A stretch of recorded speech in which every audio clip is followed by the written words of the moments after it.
very tempted to just say, I'm not going to accept this sentence agreement. We'll go to trial. And if you're convicted of felony murder, you'll go to prison for the rest of your life. That means you'll die there.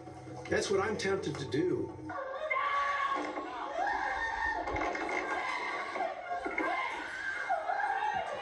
At 16, you knew not to keep pounding your fist on that pillow with that little baby's head there. That little boy had to be terrified. I didn't mean to kill Oscar. Actually, I really didn't. I really think I did that. I didn't mean to hurt him.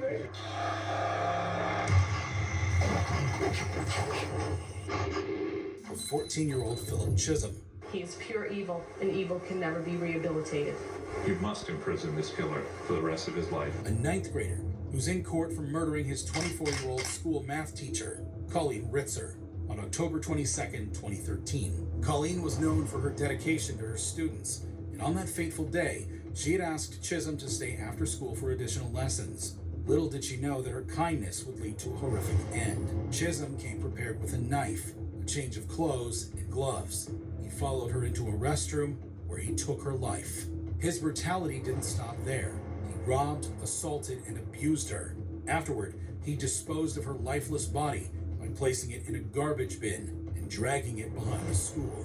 In a futile attempt to cover up his crimes, Chisholm went into town and used Ritzer's credit card to buy a movie ticket. However, he was traced down and arrested by the police the next morning. He still had Colleen's blood on his hands. While the magnitude of Chisholm's crimes is daunting, his courtroom behavior will leave you in disbelief.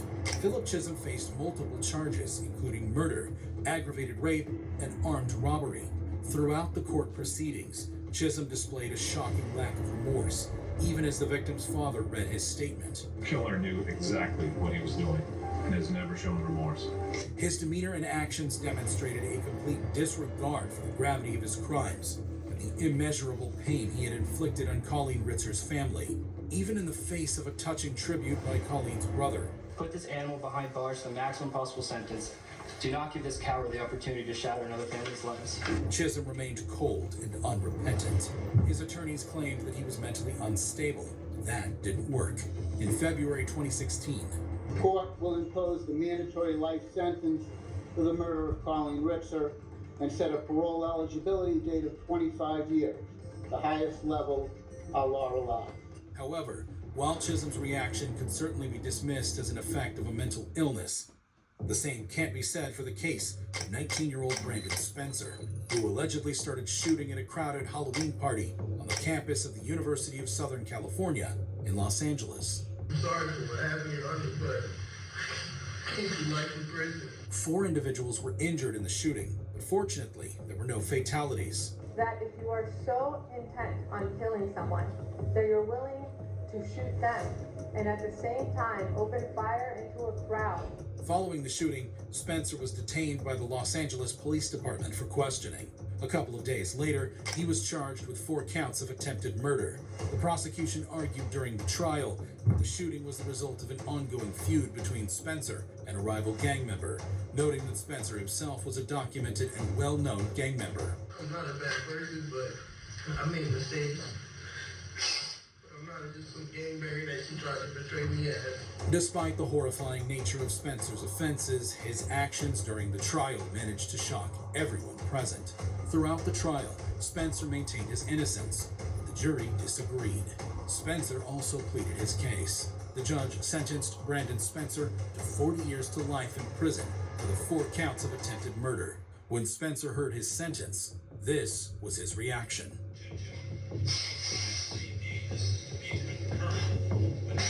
However, while Spencer's behavior raised eyebrows, it's nothing compared to the explosive actions of 15-year-old Conrad Schaefer during their trial. This was a 15-year-old who was out semi-automatic rifle shooting up. Schaefer shocked Osceola County when he and his friends began randomly shooting at the residence, resulting in the tragic death of 17-year-old David Guerrero, who was on his way to work. Before the shootings, Schaefer had persuaded his father to purchase a .45 caliber high-point carbine and 100 rounds of ammunition. He allegedly took the gun from his house while his father was asleep, marking the beginning of the neighborhood's nightmare. Conrad Schaefer and 3 of his friends, David Damas, Victoria Rios, and Juan Muriel, terrorized the community for 2 weeks. He even invaded 22-year-old Eric Rupnarin's home and fatally shot him. During his trial, Schaefer had this to say to the families of the victims. 15 at a time, I'm really sorry for the things I've done. And I know I did wrong, and I know my apology don't mean nothing to you. I know it ain't gonna change how you feel about me. Families of Eric Rupnarin also seem to agree. Eric was my grandson. He was my helper to me and my wife. At this time, my family and I had no intention to forgive the guilty because of such a heinous and brutal crime that was done to my grandson, Eric Rupnarin. Schaefer eventually pleaded guilty to 2 counts of first-degree murder, with over 22 incidents of gunfire damaging homes and vehicles. He was sentenced to 2 consecutive life sentences, with the judge stating that if Schaefer had been just 3 years older, he would have received the death penalty. However, Conrad Schaefer isn't alone in their courtroom actions. Let's not forget the infamous incident involving 15-year-old Martise Fuller, who's facing charges including murder in Kenosha County, Wisconsin. I stopped in my doorway and I looked at him and I said, "Oh my God, Martise." I said, "Please, you don't have to do this." And he looked at me and he said, "Yes, I do." Fuller broke into his ex-girlfriend's house with a handgun and fatally shot his ex-girlfriend in her bedroom while she was listening to music. Her mother, who rushed to the scene upon hearing the gunshots, confronted the assailant and was shot twice, but survived. During the trial, he showed little emotion. Fuller pleaded not guilty, but the jury ultimately found him guilty on 3 counts. We, the jury, find the defendant guilty of first-degree intentional homicide. At his sentencing, Fuller, perhaps for the first time in the courtroom, displayed some emotion. However, he continued to assert his innocence and delivered a statement through his attorney expressing his apologies to the family. Mr. Fuller's prepared a statement that he asked that I read on his behalf. Martise writes, "Wholeheartedly, I wanted to write this giving my sincerest apologies to this family I once shared time and love with. Truthfully, I am sorry about the pain you've all suffered through this, but more importantly, the loss of my ex-girlfriend Kaylee that I loved too. So I am sorry. Despite the hatred that is against me, I still am sorry. But I have to continue to stand innocent because I am. And I know that I've barely showed emotion throughout my time, but in all honesty, it is because it's hard to have tears left to cry knowing my mom lost a son, one of her children too. But I am sorry, and I hope you all can eventually see in your hearts and vision that I am not the person the media has made me out to be." The judge, however, wasn't convinced that Fuller could do better in the future. You are a very dangerous and a damaged human being. So in the interest of protecting the public, acknowledging the seriousness of these acts, the court orders that on count 1, you are sentenced to life in prison without eligibility for extended supervision. Despite the gravity of his sentence, Fuller appeared largely unaffected. However, as we saw Fuller's unconcern with his sentence, it brings to mind the strikingly similar response of Jennifer Mee. When I walked up out to the corner, I heard the first gunshot. After the first gunshot, I ran. At 15, Jennifer Mee became popular as the Hiccup Girl due to her sudden bout of uncontrollable hiccups. She even appeared on shows and events. Eventually, she was cured, and her popularity ended. But Jennifer wasn't satisfied. She needed the fame, so she and her boyfriend, Lamont Newton, and another friend, Lauren Rayford, set up a robbery with victims she had met online. The trio lured a 22-year-old man to a vacant home where they robbed and fatally shot him, taking $50 as the reward. As if Jennifer's offenses weren't enough, her demeanor in court will leave you dumbfounded. At 19 years old, she was arrested on charges of first-degree murder. During her trial, this recorded call she made to her mother while in detention was played for the jury. Hello? Hi, Mama. Hello, Jennifer. What's going on? I'm in jail. Why are you in jail?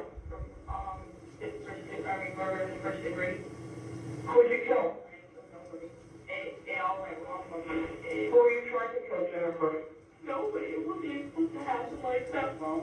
Jennifer was sentenced to life imprisonment without the possibility of parole. Jennifer's co-defendants, Rayford and Newton, were also sentenced to life imprisonment for their roles in the murder. However, when emotions run high in court, the actions of Jennifer Mee and Alyssa Bustamante leave us questioning sanity itself. Was her throat cut? And Alyssa said yes. And that's when the grandmother broke down and began crying. Alyssa Bustamante was a troubled 15-year-old girl who lived with her grandparents and siblings in St. Martins, Missouri. On October 21st, 2009, Bustamante lured her 9-year-old neighbor, Elizabeth Olton, into the woods behind her house. She strangled, stabbed, and slit the throat of the innocent girl, then buried her in a pre-dug grave. I just wonder what it would be like just to kill someone. See the life just drain out of someone. I wonder. She then went to a church dance as if nothing had happened. If you thought Bustamante's crimes were reprehensible, brace yourself for her shocking conduct during the proceedings. The police found Olton's body 2 days later after Bustamante confessed to the murder. She was arrested and charged with first-degree murder and armed criminal action. She pleaded guilty to a reduced charge of second-degree murder in exchange for avoiding a trial and a possible life sentence without parole. At her sentencing hearing, Bustamante apologized to Olson's family and said she regretted her actions. However, the judge was not moved by her remorse and sentenced her to life in prison with the possibility of parole after 35 years. She will be eligible for release in 2054 when she will be 60 years old. However, let's compare the jaw-dropping reaction of Bustamante to the astonishing behavior of 19-year-old Nicholas Cruz. My name is Nick, and I'm going to be the next school shooter of 2018. My goal is at least 20 people with an AR-15 and a couple tracer rounds. A gunman who carried out the deadliest high school shooting in U.S. history.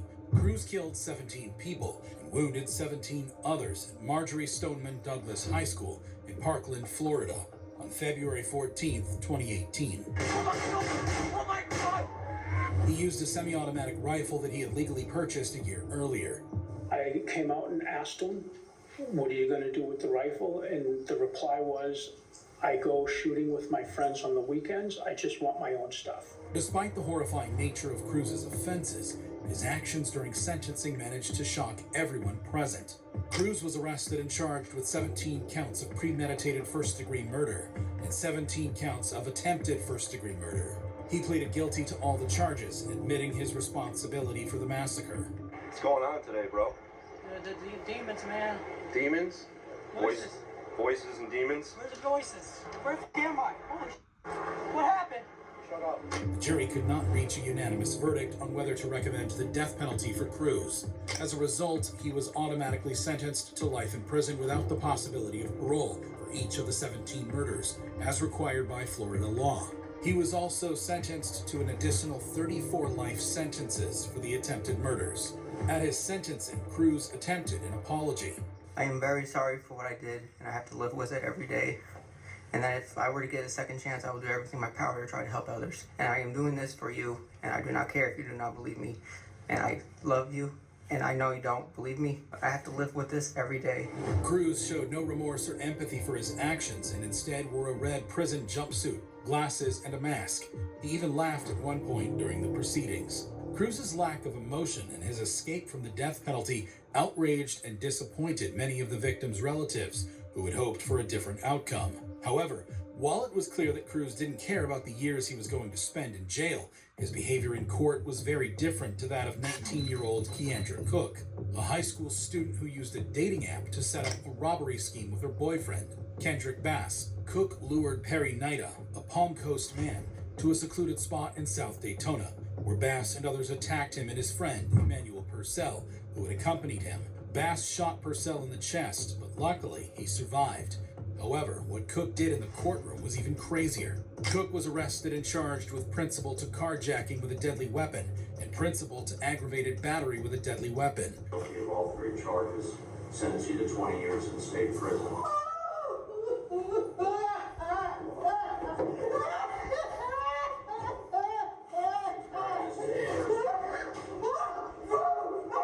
Cook was later allowed to withdraw her plea and cooperate with the state to testify against Bass, who was also charged with attempted murder.